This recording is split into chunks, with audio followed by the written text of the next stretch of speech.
নমস্কাৰ বন্ধু বান্ধৱীসকল, আপোনালোকক স্নিগ্ধাছ কিটচেন চেনেলটোলৈ পুনৰবাৰ স্বাগতম জনাইছোঁ।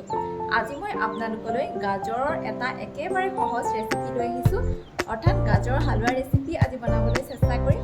আপোনালোকে মোৰ ভিডিঅ'টো সম্পূৰ্ণকৈ চাব আৰু যদি চাই ভাল পায় তেতিয়াহ'লে লাইক কৰিব, কমেণ্ট কৰিব আৰু ছাবস্ক্ৰাইব কৰিবলৈ নাপাহৰিব। ব'লক তেতিয়াহ'লে পলম নকৰি আৰম্ভ কৰোঁ। গাজৰৰ হালোৱাৰ কাৰণে প্ৰথমেই আমাক লাগিব গাজৰ।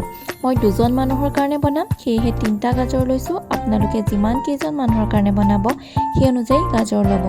তাৰপিছত এখন গৰম কেৰাহীত এনেদৰে ঘিউ দি মিহি মিহিকৈ ৰুকি লোৱা গাজৰখিনি প্ৰথমে ভাজিব। ঘিউত ভাজিবলৈ মই এইকাৰণেই কৈছোঁ কাৰণ তেতিয়াহে গাজৰৰ হালোৱাৰ যিটো টেষ্ট সেইটো ভালদৰে আহিব।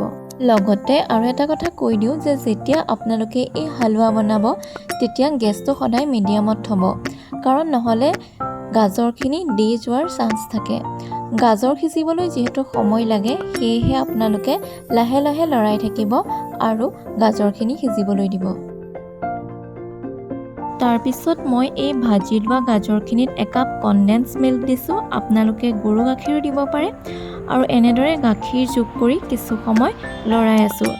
ইয়াতে এটা কথা কৈ দিওঁ যে যদি আপোনালোকে ড্ৰাইকৈ খাব বিচাৰে তেনেহ'লে গাখীৰৰ পৰিমাণ কমকৈ দিব আৰু অকণমান জুলীয়া কৰিব বিচাৰিলে গাখীৰ অলপ সৰহকৈ দিব।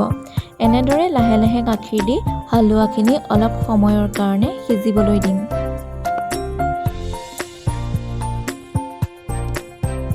তাৰপিছত গাজৰখিনি সিজিলে নে নাই চেক কৰি ল'ম।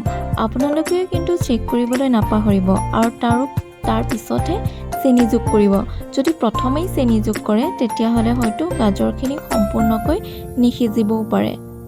চাপমতে চেনি দিব। যদি মিঠা বেছিকৈ খায় তেতিয়াহ'লে অকণমান বেছিকৈ দিব আৰু যদি ডায়েবেটিক পেচেণ্ট থাকে তেতিয়াহ'লে কমকৈ দিব। চেনি দিয়াৰ পিছত ভালদৰে লৰাব যাতে চেনিখিনি মিক্স হৈ যায়। তাৰপিছত মই গুচাই লোৱা ইলাচি কেইটামান এনেদৰে যোগ কৰিছোঁ আৰু শেষত ড্ৰাই ফ্ৰুইটছ দি গোটেইখিনি ভালদৰে লৰাইছোঁ।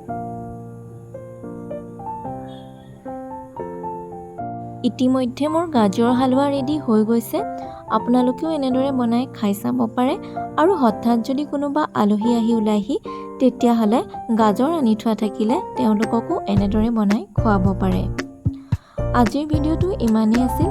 আপোনালোকে গাজৰ হালোৱাৰ ৰেচিপিটো কেনেকুৱা পালে মোক কমেণ্ট কৰি জনাবলৈ নাপাহৰিব। আজিলৈ আহোঁ তেতিয়াহ'লে, ধন্যবাদ।